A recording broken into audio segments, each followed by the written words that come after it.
자,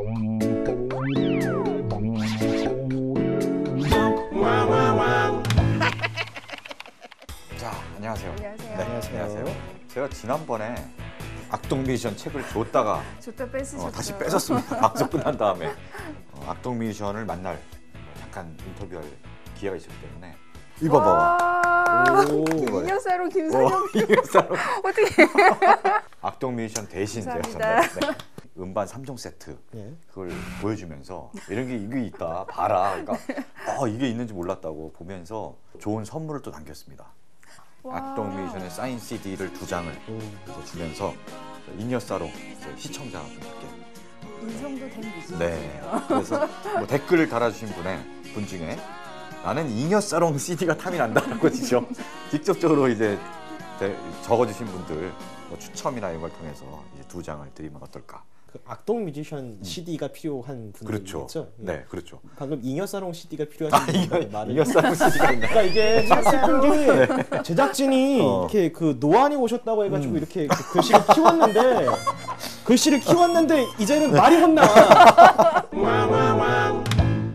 역사적 사건이나 인물을 소재로 한 13편의 단편 소설이 모여 있는 책 키스와 바나나입니다.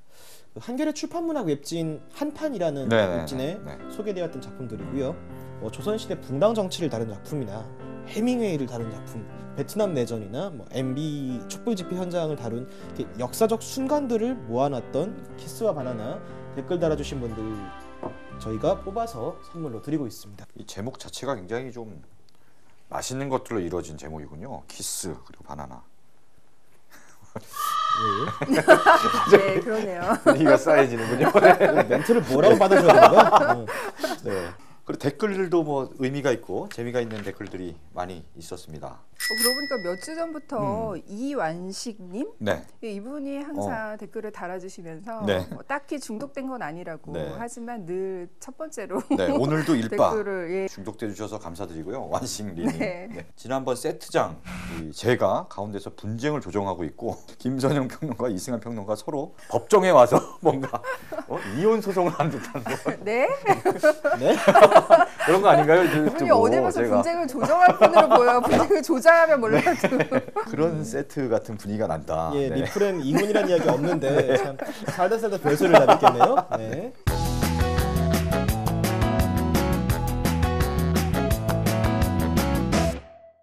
갑자기 뭐가 생겼어요. 테이블에.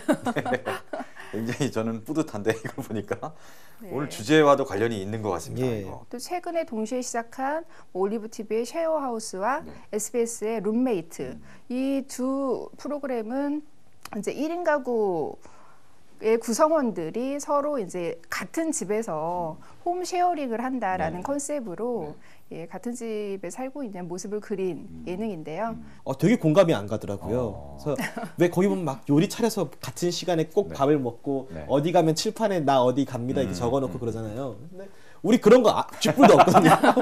아침에 누가 문 열고 들어오면은 저 사람이 아침 산책 갔다 왔구나가 아니라 외박했구나 그냥 그렇게 아는 그런 거지. 그렇죠. 그 프로그램 내에서 약간 그래도 규칙 같은 걸 좀 정하는 장면은 나오더라고요. 그러고 보니까 우리도 지금 여기 뭔가 공동 규칙을 좀 만들어 놨습니다. 여기. 술값은 n분의 1로 한다. n분의 1. 저 n분의 1은 그러니까 룸메이트에서 그 성황준 씨 했던가요? n분의 1을 n분의 1로 잘못 듣고 썼던 거에 대한 오마주인 것 같은데. 오마주. 선영이가 밥 먹을 때 반드시 반주를 준비한다. 이 반주는 기타 반주 뭐 이런 거죠?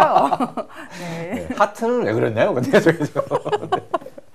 알겠습니다. 그리고 제가 원래 자주 조금씩 먹는 사람이지 한 번에 많이 먹는 사람이 아닌데 밥을 두고 이상 먹지 말고 제작진이 뭔가 진지하게 오해를 하고 있는 것 같은데 여러분 저는 밥을 보통 4분의 3공기만 먹습니다 한 끼에. 밥그릇이 요만한 거예요. 밥그릇 요만해요. 요만하다고 여러분들과 같은 밥그릇을 쓴다고요.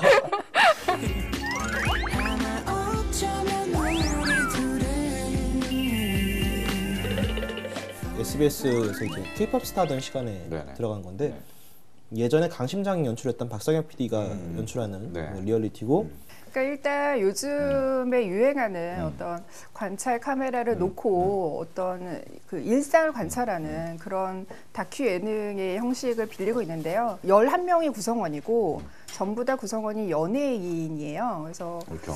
그런 예능에 평소에 잘 출연하지 않는 뭐 홍수연 같은 여배우라든지 이종격 투기 선수 유명인이죠. 그렇죠. 예. 또 요즘 대세 아이돌이 뭐 엑소 멤버도 들어가고 예, 그런 식으로 구성원들의 면모가 좀 화려하고 신선해서 인기를 초반부터 좀 확실히 끌었고 실제로 막상 연예인들이 다 모이니까 생활 규칙 중에 하나가 멤버들 간의 연애를 권장을 한다. 연애를 해서 커플이 되면 외국 여행을 보내준다는 네. 뭐 이런 비행기 조건도 티켓을 내걸었어요. 예, 준다는 등. 그것도 다 미혼 남녀로 일부러 구성을 그렇죠. 해서 애정초대 연예인 버전인 것 같은 그런 것 같은 느낌도 주고. 예, 그런 컨셉이고 실제로 첫 회부터 뭐 홍수연과 배우 뭐 서강준, 박민우의 뭐 삼각 라인을 벌써부터 말 그대로 뭐 1인 가구의 어떤 홈쉐어링을 보여준다고 했는데 그것과도 전혀 맞지 않고 뭐 오히려 뭐 예전에 패밀리가 떴다 같은 어떤 합숙 예능을 좀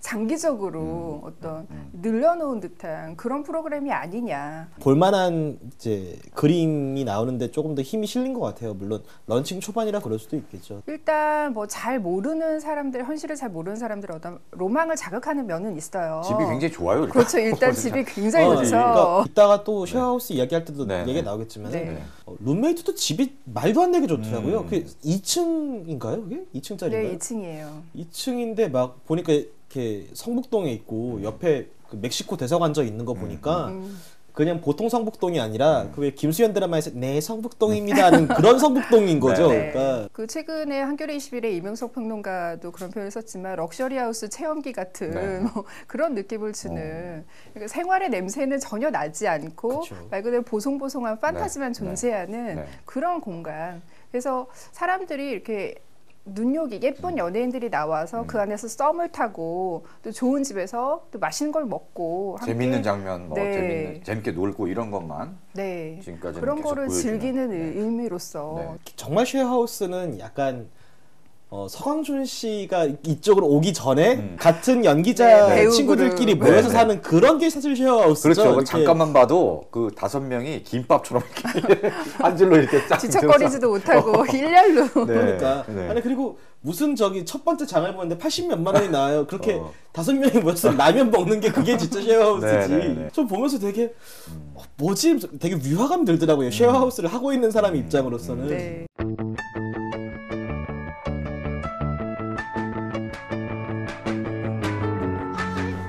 TV의 쉐어하우스 같은 경우는 이제 수요일에 하는 예능 프로그램인데요.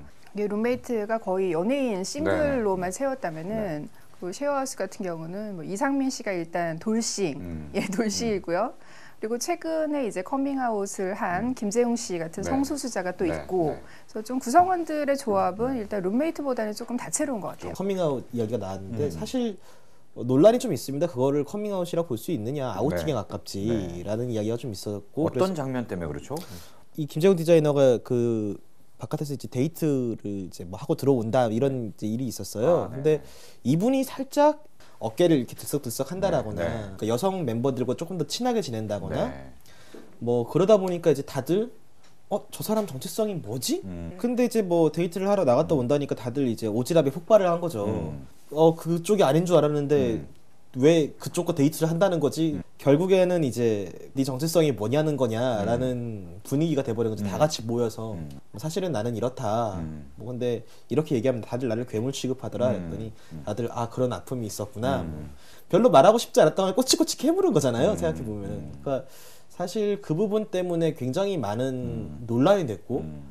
그러니까 쉐어하우스 같은 경우는 그러니까 룸메이트랑 다른 어떤 차별화된 컨셉이 있었어요. 뭐냐면 사회생활을 한다거나 어떤 아픔을 가진 사람들이 또는 뭐 1인 가구 생활을 하면서 외로웠던 사람들이 같이 함께 살면서 아픔을 좀 치유하고 함께 위로를 하자 이런 컨셉이 있었어요. 힐링의 컨셉. 그래서 손호영 씨도 거기 나오죠. 그렇죠. 그래서 첫 회부터 그 손호영 씨가 이제 이 프로그램을 통해서 이제 복귀를 한 거잖아요. 손호영 씨가 굉장히 좀 안 좋은 일을 당하고 본인도 안 좋은 그런 시도를 했던 극단적인 시도까지 했던 분인데 그 내면의 아픔을 우리들에게 다 털어놔라. 함께 우리가 그 아픔을 치유를 해주겠다. 약간 이런 분위기로 가서 이런 것들이 이제 2회 김재웅 씨의 성 정체성을 밝혀라.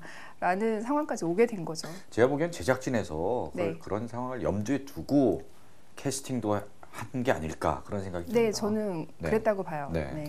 그러니까 같이 살다 보면 물론 고민 같은 걸 좀 나눌 때가 있지만은 뭐 입주한 지 첫날 만에 이렇게 촛불 켜놓고 자 이제 우리의 아픔을 나눠봅시다 그렇죠. 이러진 않잖아요 뭐 사실. MT 가서 진실 게임 같은 거 하는 것 마냥. 네. 그러니까 무슨 소주병을 가운데서 이렇게 돌려야 될 것 같은 그런 분위기로.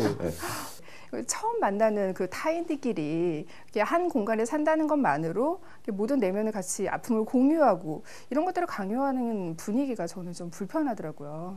두 프로그램 다 이거는 쉐어하우스를 해본 적이 없는 사람들이 만드는 프로그램인가라는 생각이 좀 강하게 들더라고요. 이게 보니까 프로그램이 어떤 걸 처음에 염두에 두고 기획했는지는 정확하게 모르겠지만 온갖 요소들이 다 들어가 있는 종합 버라이어티 쇼 같아서 요만큼 요런 재미도 조금 있고 요런 재미도 조금 있고 조금 있지만 결과적으로 굉장히 산만하고 몰입을 하기 힘들게 만드는. 결국에 다루는 거는 사는 이야기를 다루는 건데 재미는 줘야 있고 하니까 말씀하신 것처럼 이것저것 양념만 계속 치다 보니까 큰 줄기가 뭔지 잘 모르겠는 상황이 결국 온 거죠. 그러니까 사람이 지내다 보면 유사가족이 될 수 있는데 이 프로그램은 마치 우리 빨리 어서 유사가족을 만들어야 돼라는 조바심에 시달린다는 거. 두 프로그램 다 첫날부터 이제 뭐 남자들끼리 술로 달린다거나 뭐 다 같이 모여갖고 이제 뭐 너는 어떻게 살았어, 너는 앞으로 뭘 할 거야 이런 거를 되게 빠른 속도로 하는데 여기 보면은 같이 살면서 받게 되는 스트레스나 실질적인 고충은 하나도 없어요. 뭐 제가 불편했던 거는 그 안에서 생기는 어떤 위계적인 질서가 자연스럽게 또 그 안에서 형성이 된다라는 거예요. 그러니까 쉐어하우스 같은 경우도 이상민 씨가 뭐 큰형의 역할을 자신이 수행을 하면서 어떤 가부장의 역할처럼 보이거든요. 동생들을 뭐 너 이거 뭐 해라 이런 식으로 지시를 하고 아픈 거 있으면 다 얘기해 털어놔 이런 식으로 전형적인 어떤 가부장으로서의 면모. 네. 그러니까 우리가 어떤 정근대적인 가족상에서 보였던 안 좋은 점들이 그대로 보인다는 거예요. 그리고 다양한 공동체가 생겨날 수 있다라고 생각을 하는데 그 안에서는 똑같이 이제 나이 순서대로 이렇게 서열이 생기고 어떤 같이 사는 모습들에 대한 어떤 디테일한 것들 혹은 가장 기본적인 것들은 그냥 다 놓치고 그러니까 아까 방송 시작할 때 그냥 집에서 하는 펫덧이 아니냐라고 이야기를 하셨는데 보면서 이게 앞으로 그런 것들을 잘 잡아갈 수 있을 것인가 저는 그거는 좀 많이 회의적이에요. 그러니까 초반부터 이미 놓치고 간 것들이 사실 어떻게 보면 핵심인데 처음에 놓치고 간 핵심을 뒤에 가서 잡는다고 잡혀지는 게 아니니까. 그러니까 우리가 솔로들이 흔히 판타지처럼 로망처럼 생각하고 있는 전형적인 모습은 그런 시트콤 프렌즈에 나온 그런 또래 공동체의 굉장히 자유로운 집은 좋지, 집은 중요하지 않아요. 살만한 정도만 되면 되는데 정말 중요한 건 그런 서로의 굉장히 자연스러운 우정이 형성되는 그런 분위기 그게 중요한 건데 사실 이 두 프로그램은 그 핵심을 좀 놓치고 있다는 생각이 들어요.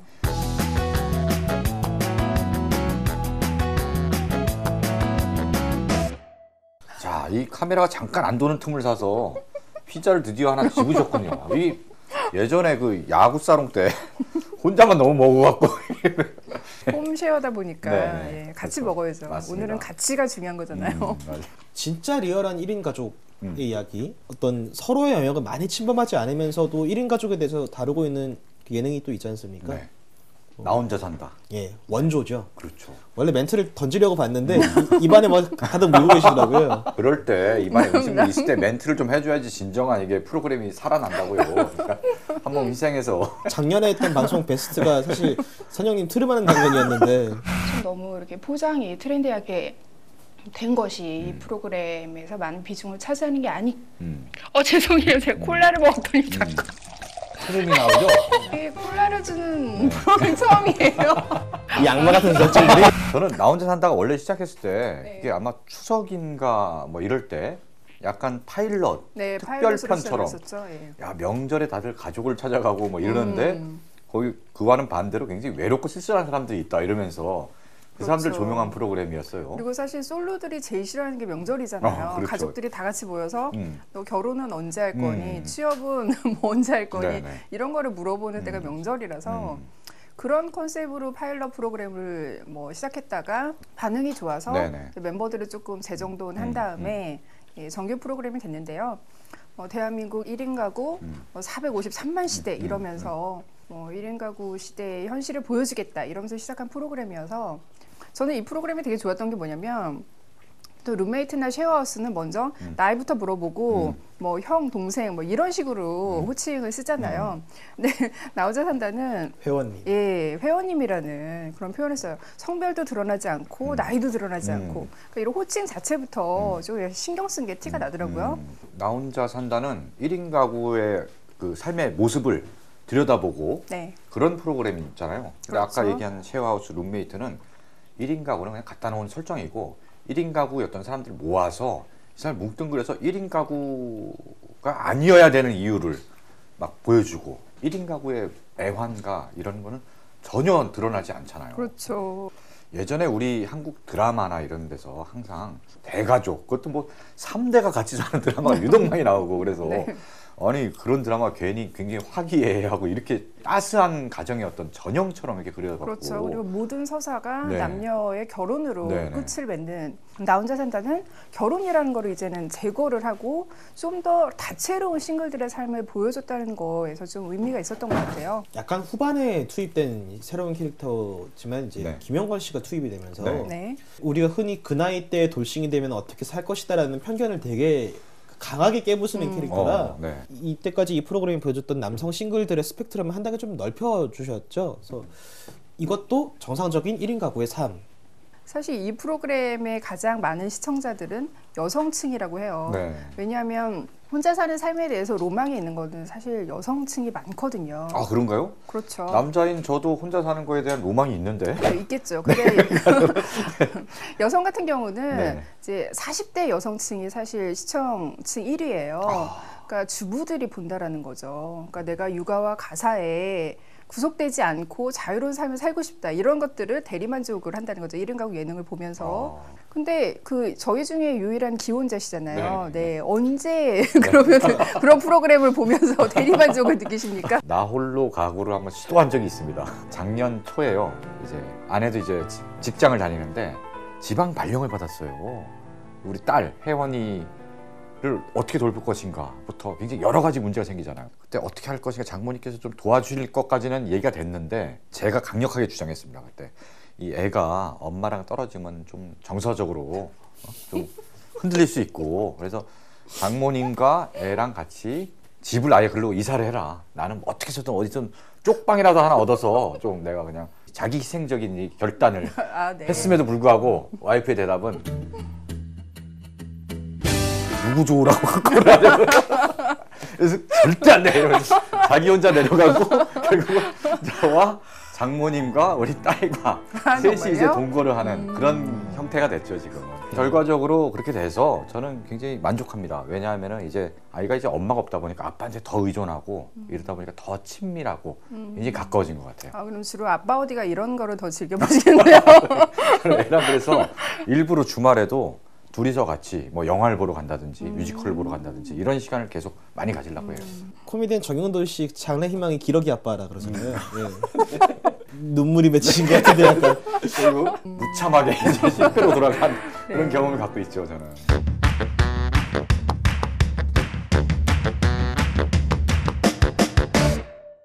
직장 다닐 때 잠깐 혼자 산 적이 있었는데 그때 고민이 뭐 지금은 1인 가구가 워낙 많아져서 마트에 가봐도 그 1인 가구를 대상으로 한 그 소규모 포장 음식들을 굉장히 많이 팔아요. 맞아요. 요즘 그렇죠. 네. 채소도 잘라서 판다든지 네. 수박도 그렇고. 그렇죠. 네. 그래서 제가 그 혼자 살 때만 해도 그렇게 세세하게 있지는 않았었는데 제일 그리웠던 게 수박 있잖아요. 수박. 네네. 여름에 수박을 너무 먹고 싶은데 이거를 사면 냉장고 한 칸을 거의 다 차지하고 이게 언제 다 먹을지 알 수가 없는 거예요.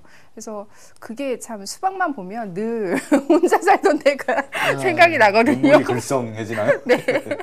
수박 사면은 이렇게 사자마자 갈라고 다 십자로 이렇게, 네. 이렇게 큐빅으로 잘라가지고 그렇게 스토퍼에 딱딱딱딱 채워놓으면은 이게 그 같은 부피더라도 이렇게 동그랬던 거에서 네네. 이렇게 네모나게 되면은 넣기가 좋아요. 되게. 나눠 먹기도 좋고. 네, 네. 그렇죠. 그렇게 해놓으면 이제 먹기가 편한데. 야, 진정한 살림꾼이네. 아니 저도 그렇게 하는데 뒤늦게 와서 이제. 아니에요.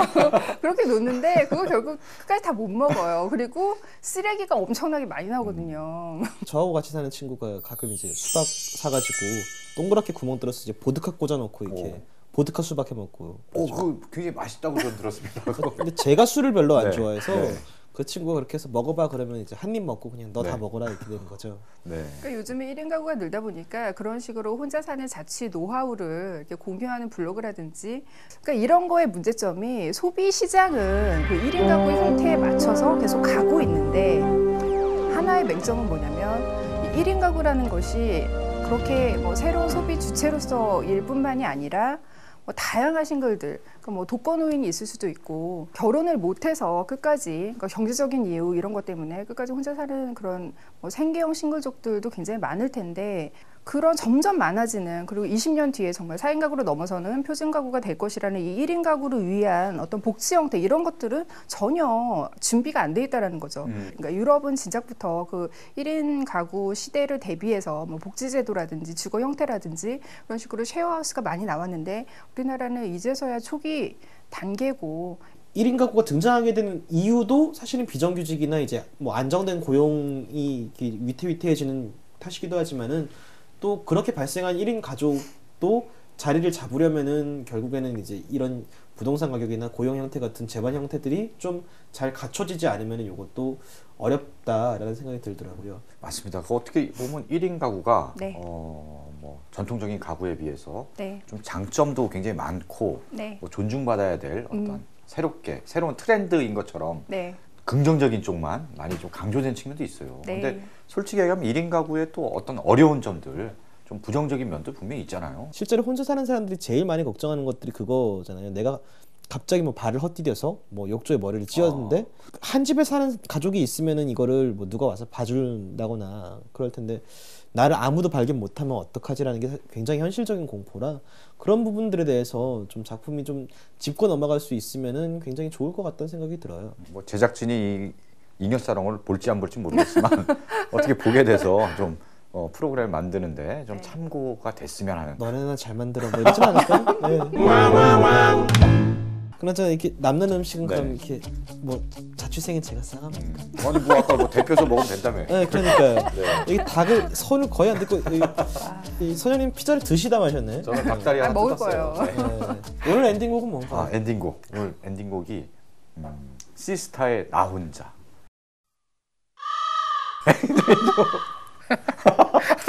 그 노래가 네. 네. 괜찮네요. 왜냐하면은 저는 처음에 마이클 잭슨의 You Are Not Alone을 하려고 그랬는데 너무 자기적이에요 이게 이 노래. 아니 왜 혼자인 게 좋은데 왜 유한한 그러니까. 언론이라는 거야? 그러니까 You Are Not Alone 이거 너무 자기적이에요. 그래서 확실하게 나 혼자라는 노래를 준비했습니다. 그 노래에 또 이렇게 재밌는 얘기가 있잖아요. 네, 어떤 그게 그 용감한 형제가 네. 진짜 혼자 영화를 보고 혼자 밥을 먹고 혼자 작업을 하다가 어느 순간 울컥해서 그 울컥한 마음을 담아서 쓴 노래라고 네. 하잖아요. 저는 진짜로 혼자 영화 보고 혼자 밥 먹고 이런 걸 많이 해요. 거기에 굉장히 익숙해져서 저는 정말 아무렇지도 않습니다.